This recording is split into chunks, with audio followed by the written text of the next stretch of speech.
Hello viewer, welcome to my channel Niramaya homeopathy. आज मैं एक डॉक्टर के तरीके से कम बात करूंगा और एक आम आदमी की तरह से ज़्यादा बात करूंगा। मैं doctor Atul Kumar Singh, homeopathic physician, Gorakhpur से निरामया होम्योपैथी में। दोस्तों, कुछ मूलभूत सवाल मैं उठाना चाहूँगा जो आपके भी जहन में उठते होंगे और उनके जवाब तलाशने की मिलजुल के कोशिश की जाएगी। पहला सवाल, कितने ऐसे लोग एक्सपायर हुए जिनके घर में कोविड के मरीज़ थे, जिनको लोग घर से लेकर हॉस्पिटल तक दौड़े और अपने मरीज को बचा नहीं पाए? क्या उनमें से कुछ लोग इन्फेक्टेड होकर सीरियस हो गए और एक्सपायर हो गए? यानी कि मैं ये बात पूछना चाहूँगा कि क्लोज कांटेक्ट में रहने के बावजूद भी उन लोगों को कोरोना ने इतना ज़्यादा असर क्यों नहीं किया, उनकी जान क्यों नहीं ली? दूसरा सवाल, शुरू में जब कोविड शुरू हुआ तो मुंबई की सबसे बड़ी स्लम बस्ती यानी इंडिया की सबसे बड़ी स्लम बस्ती धारावी में उम्मीद की गई थी कि लाखों लोग मरेंगे, क्योंकि गवर्नमेंट लाख कोशिशों के बावजूद भी वहाँ मूलभूत सुविधाएं उपलब्ध नहीं करवा पाती, क्योंकि वो इतनी डेंस बस्ती है। वो हिस्सा पूरा क्यों बच गया? तीसरी बात, जो लोअर क्लास था, जो रिक्शे वाला था, जो ठेले वाला था, जो मेहनत मजदूरी करने वाला मजदूर था, और वो आदमी जिसके पास रहने का ठिकाना नहीं था, जो स्लम एरिया में रहता था या नाले के किनारे टेंट लगा के बेचारा अपनी ज़िंदगी गुजार रहा था, उसके घर में कितनी कैजुअलिटी हुई? क्या वहाँ भी डेथ हुई? नहीं। चौथी बात, होम्योपैथी के एक बहुत अच्छे डॉक्टर हैं, doctor Pradeep Kumar. Neminath homeopathic medical college में उन्होंने अपनी आईपीडी में 256 मरीजों का भर्ती करके इलाज किया और एक भी दिन वो मास्क लगा के नहीं गए। उनको कभी बुखार नहीं आया, उनको कभी कोविड नहीं आया, और उन्होंने अपने मरीजों को भी मास्क नहीं लगाने दिया। केवल होम्योपैथी से वो मरीजों का इलाज किए। वेरी फ्यू, कुछ कैजुअलिटीज़ हुई, यहाँ तक कि SpO2 30, 40, 50 पे भी उन्होंने मरीजों को सर्वाइव किया, केवल ऑक्सीजन सपोर्ट और होम्योपैथिक मेडिसिन से। पांचवा सवाल, कोरोना ने पूरे विश्व में तबाही मचाई। दूसरी लहर ने तो इंडिया को नस्तनाबूद कर दिया। कोविड-19 की दूसरी लहर उन्हीं जगहों पे क्यों आई जहां वैक्सीनेशन करवाए जा रहे थे? आपके जहन में ये बात नहीं आती है? हमसे भी ज़्यादा गरीब और हमसे भी ज़्यादा अनडेवलप्ड कंट्रीज़ पाकिस्तान, नेपाल और या फिर बांग्लादेश में ये कोविड ने क्यों नहीं कहर कर पाया? क्या वहाँ सबको वैक्सीनेशन हो गया था? या फिर स्लम एरिया में रहने वाले को क्यों नहीं कोरोना ने इफेक्ट किया? मजदूर को क्यों नहीं ज़्यादा इफेक्ट किया? मिडिल क्लास को क्यों इफेक्ट किया? इम्यूनिटी उनको कहाँ से मिल गई? वो कैसे सर्वाइव कर गए? वो लोग कैसे सर्वाइव कर गए जो कॉन्टिन्यूस एक्सपोजर में रहे अपने मरीज के, और वो मरीज बेचारा बचा भी नहीं, लेकिन उनको कुछ भी नहीं हुआ, 15 दिन बाद भी नहीं हुआ, 1 महीने बाद। एक और सवाल दिमाग में आ रहा, लीक से थोड़ा हट के, लेकिन फिर भी पूछना चाहूँगा। मैं आप ही लोगों से पूछना चाहूँगा, आप लोगों के पास इस बात का जवाब है। एक प्राइवेट लिमिटेड वाले बड़े हॉस्पिटल में, जो इंडिया के बहुत बड़े बड़े हॉस्पिटल होंगे, और एक छोटे हॉस्पिटल में जहाँ की जो बेसिक रिक्वायरमेंट होती है वेंटिलेटर और ऑक्सीजन सपोर्ट की, इन दोनों में ऐसा क्या अंतर आता है कि इन दोनों की बिलिंग में, जहाँ एक बड़े कारपोरेट हॉस्पिटल में एक आदमी एडमिट होता है जिसकी जान भी नहीं बचती है, और उसका बिल 30 लाख, 40 लाख, 50 लाख, 60 लाख, 70 लाख तक आता है, और दूसरे हॉस्पिटल में जहाँ की वही सारी फैसिलिटी दी जाती है, बस डॉक्टर चेंज होता है, ध्यान रखिएगा, डॉक्टर और टेक्नीशियन चेंज होता है, वहाँ बिल 1 लाख, 1.5 लाख, 2 लाख रुपए आता है। क्या वहाँ इंटेलिजेंट डॉक्टर की फ़ीस बहुत ज़्यादा है? मैंने तो बिल देखा है, डॉक्टर की फ़ीस में बहुत ज़्यादा अंतर तो नहीं है। तो क्या मान के चलें कि कोरोना सबके लिए अपॉर्चुनिटी थी? क्या मान के चलें कि कोविड-19 इसलिए पैदा किया गया है ताकि एक आपदा वाली कंडीशन बनाई जाए और उसमें अवसर तलाशे जाएं? क्या आपके जहन में ये सवाल नहीं उठते हैं? कोविड-19 की दूसरी लहर इंडिया से जा रही है, कैसे बिजनेस होगा? बड़े बड़े हॉस्पिटल कैसे चलेंगे? और वो कैसे आपको छोड़ देंगे? कॉकटेल आई है, एंटीबॉडीज़, कॉस्ट 59,750, पूरी डोज 1,19,000 में। माइल्ड टू मॉडरेट केसेस में आप यूज़ करेंगे, और दूसरी तरफ चिल्ला चिल्ला के आप ये भी बोल रहे हैं कि माइल्ड टू मॉडरेट केस में अपने आप एंटीबॉडीज़ बन जाती हैं। तो कॉकटेल लॉन्च करने का मतलब क्या हुआ? एक बड़ा सा ब्रांड नेम आप दे देंगे। क्या ब्रांड नेम देंगे? अमेरिका के राष्ट्रपति को ये दवा लगाई गई थी। भाई अमेरिका के राष्ट्रपति के अलावा भी बहुत से लोग ठीक हुए हैं, उनसे सीरियस होकर ठीक हुए हैं, उनकी तो कोई वैल्यू नहीं रही। आज की डेट में एक बहुत बड़ी ऑर्गेनाइजेशन इसके पीछे काम कर रही है। हमें कोई प्रोडक्ट यदि किसी शहर में लॉन्च करना हो, चाहे किसी कंट्री में लॉन्च करना हो, आप मेरी बातों को ध्यान से सुनिएगा। हमें किसी प्रोडक्ट को किसी भी कंट्री में लॉन्च करना हो तो पहले मैं उस कंट्री के एक ऐसे रेपुटेटेड आदमी को पकड़ूंगा जिसकी बातों को लोग सीरियसली लेते हों, उसको ढेर सारा पैसा दे दूंगा, इतना कमीशन उसको ठूंस दूंगा, मेरी नज़र में तो ठूंस ही दूंगा, कि वो हमारी बात को डिनाई ही ना कर सके, और फिर बिजनेस शुरू होगा। आज की डेट में भी यही चीज़ हो रही है। आप लोग ट्रैप हो गए हैं, मतलब जो लोग कोविड-19 के इस एनवायरनमेंट में सर्वाइव, सब ट्रैप हो गए हैं। फार्मा कंपनियों से आप ट्रैप हो गए हैं, मीडिया से आप ट्रैप हो गए हैं। कोविड हो चाहे ना हो, कोरोना हो चाहे ना, येलो फंगस का एक केस आया था गाजियाबाद में, 3 दिन तक मीडिया चिल्लाती रह गई। और वहाँ डॉक्टर प्रदीप कुमार आगरे में 256 मरीजों का इलाज कर रहे हैं केवल फ्यूअर कैजुअलिटी के साथ। वो न्यूज़ आपको कहीं सुनाई नहीं देगी। एक बहुत बड़ी ब्रांड वैल्यू के साथ एक आयुर्वेदाचार्य ने दवा लॉन्च की, लोगों ने लिया, उसका फीडबैक भी हो सकता है उन्होंने लिया हो, और उसके बाद एक कंट्रोवर्शियल माहौल शुरू हो गया, आयुर्वेदा वर्सेस एलोपैथी।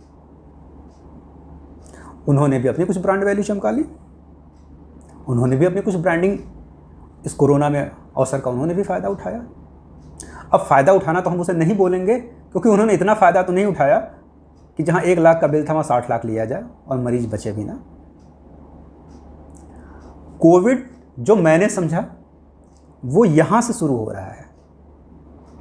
जो मैंने आपको 5 एग्जाम्पल बताया उसका कंक्लूजन मैं बता रहा हूँ। आपकी राय हमसे जुदा हो सकती है, लेकिन जो मुझे समझ में आया, कोविड यहाँ से शुरू होता है, दिमाग से। मीडिया ने टेरर तो बना ही दिया है, इंफॉर्मेशन कम टेरर ज़्यादा है। रही कहीं कसर फार्मा कंपनियों और बाकी लोगों ने बना दिया है। आदमी, आप और मैं एक्सपेरिमेंट का अड्डा हो गए हैं, एक्सपेरिमेंट पे एक्सपेरिमेंट किए जा रहे हैं। वैक्सीन के नाम पे एक धंधा शुरू हो गया है। बड़ी बड़ी ब्रांडेड कंपनियां इंडिया आने वाली हैं, जिनकी कोई रिस्पॉन्सिबिलिटी नहीं होगी कि उनकी वैक्सीन लगने के बाद यदि आपकी मौत हो जाती है। ऐसे रूल को ही हटा दिया गया है। किसको क्लेम करेंगे, कहाँ क्लेम करेंगे आप ट्रैप हो गए हैं, कंप्लीटली ट्रैप हो गए हैं। और जिस तरीके से ट्रैप हो गए वहीं इसका रास्ता है निकलने का, और कहीं नहीं है। मत न्यूज़ सुनिए, इन्फॉर्मेटिव कम है, डर ज़्यादा पैदा कर रही है, और वही डर यहाँ से शुरू हो रहा है। कोविड निमोनिया तो बाद में पैदा कर रहा है, फीवर बाद में ला रहा है। सबसे पहले क्या गड़बड़ कर रहा है, फियर। रही सही कसर आपका एनवायरनमेंट पैदा कर दे रहा है। ट्रैप हो गए आप। 2 ही लोग कोविड में मरे हैं पहले, जो बहुत डरे थे बेचारे। सीरियसली बता रहा हूँ, मैं नहीं बता रहा हूँ, आप भी अपने इर्द गिर्द ज़रा देखिए और ध्यान दीजिए, आपको मेरी बात पे यकीन आ जाएगा। कोविड में 2 ही तरह के लोग मरे। पहले जो बहुत डर गए, उनको लगा अब ज़िंदगी नहीं है, अब तो मुझे ऐसा इन्फेक्शन हो गया कि अभी जान लेके छोड़ेगा। क्यों? क्योंकि उन्हीं के साथ उनके तीमारदार 24 घंटे बने रहे, लगातार एक्सपोजर में रहे, और उनको कुछ भी नहीं हुआ। क्या दोनों की पैथोफिजियोलॉजी चेंज है? क्या कोविड दोनों में अलग अलग काम कर रहा है? अब आप ये बोल के नहीं निकल सकते कि दोनों की शरीर की बनावट ऐसी है, वैसी है, उसकी इम्यूनिटी स्ट्रांग है। ये नहीं है, ये नहीं है। सारे केसेज में ऐसा नहीं होता है। यहां से उस फियर पैदा हुआ, निमोनिया फीवर बाद में हुआ, दिमाग पहले चेंज हो गया कि अब हम बचेंगे नहीं। पहला आदमी जो ज़्यादा डर गया, ज़्यादा पैनिक में आ गया, ज़्यादा पैनिक में आया, ज़्यादा मेडिकेशन किया, उसने हर एक डॉक्टर से कंसल्ट किया और फॉलो किसी को नहीं किया। एक साथ 4-4 आप थेरेपी लेंगे, कुछ नहीं मिलेगा। एक आदमी पे यकीन करिए, एक डॉक्टर पे यकीन करिए, और आप खुद विश्वास मानिए, जिसने एक डॉक्टर पे रिलाई किया, विश्वास किया, वो बच गया। दूसरे कौन लोग थे? दूसरे वो लोग थे जो बहुत निडर थे। मैं मास्क नहीं लगाऊंगा, मैं ये नहीं करूंगा, मैं सैनिटाइजेशन नहीं करूंगा, मैं ये नहीं करूंगा, कोरोना कुछ नहीं है, ऐसे नहीं। और जब लपेटे में आए, जब ज़रूरत थी उन्हें ज़्यादा निडर रहने की, तब वो ज़्यादा डरे। नहीं बोलते बोलते जब पहली बार फीवर आया, तब वो डर गया, और बाकी उनको सारी चीज़ें फ्लैशबैक हो गई, वो मीडिया की बातें याद आने लगी। हो गए ट्रैप, चले गए। उन्हीं के एक्सपोजर में रहने वाले ढेर सारे लोग थे जो रिकवर हुए। न स्लम एरिया वाला मरा, न मज़दूर ज़्यादा मरा, न ही वो आदमी मरा जो कॉन्टिन्यूस अपने मरीज के साथ एक्सपोजर में था। कौन मरा? मिडिल क्लास मरा, अपर क्लास मरा। अपर क्लास क्यों मरा? क्योंकि उसके पास अपॉर्चुनिटीज़ थी। उसे लगता था मैं बहुत बड़े हॉस्पिटल में एडमिट हो जाऊंगा और मैं सही हो जाऊंगा। ढेर सारे रसूख वाले लोग मरे, ढेर सारे नेता मरे, यही लोग मरे। मिडिल क्लास बेचारा मरा, जिसने अपनी एफडी और अपनी गाढ़ी कमाई को बचा के रखा था, उसने अपनी एफडी तोड़वा डाली। फाइनेंशियली रूप से वो ख़त्म हो गया और उसके बावजूद भी उसका मरीज नहीं बचा। आंकड़े बताते हैं कम डेथ हुई है, कहीं कम डेथ नहीं हुई है, बहुत डेथ हुई है। कोविड दिमाग से शुरू होता है, उसके बाद बाकी शरीर में आता है। विश्वास मानिए, जिस दिन आप मेंटलिस्ट हायर फंक्शन को, ब्रेन के हायर फंक्शन को तो सबसे पहले अल्टर करता है। आपका पूरा वेगस सिस्टम यहीं से गवर्न होता है। हार्ट, किडनी, लीवर, लंग सब यहीं से गवर्न होता है। जब यही अफेक्टेड हो गया तो बचा क्या? और आप कैसे नहीं मानेंगे कि ये अफेक्टेड नहीं हुआ? क्योंकि स्मेल और टेस्ट तो गई। ये ब्रेन के फंक्शन का ही नतीजा है। तो हमने कंक्लूजन क्या सीखा? डरिए नहीं। हमारे अंदर भी एंटीबॉडीज़ बन गई, हमने भी वैक्सीन नहीं लगवाई अभी तक, मौका आएगा तो लगवा लिया। तो सबसे ज़रूरी चीज़ ये है, आप मीडिया की बातों पे यकीन ना करिए, आपने जो खुद फील किया उस पर यकीन करिए। ट्रेडिशनल थेरेपी वो अल्टीमेट थेरेपी है जिससे आप बचे रहेंगे। इम्यूनिटी बूस्टर कुछ भी नहीं होता है। इम्यूनिटी बूस्टर वो चीज़ें हैं जो फ्री में अवेलेबल हैं, लेकिन फ्री वाली चीज़ें आपको कहाँ समझ में आएंगी? जब तक 60 लाख फूक के मरीज मरेगा नहीं, तब तक कहाँ ये बातें समझ में आती हैं। तो मेरे दोस्तों, कोविड दिमाग पे ज़्यादा हावी हो रहा है, उसको हावी मत होने दीजिए। प्रिकॉशंस लीजिए, बहुत निडर और सुपरमैन भी ना बनिए। जान बचानी है ना, आप ही के सर पे आपके पूरे परिवार की जिम्मेदारी है। इस जिम्मेदारी से आप बच नहीं सकते हैं। खास करके मैं मिडिल क्लास के लोगों के लिए बोल रहा हूँ। सेफ रहिए, सिक्योर रहिए, गवर्नमेंट के गाइडलाइन को फॉलो करिए, आँख कान खुले रखिए।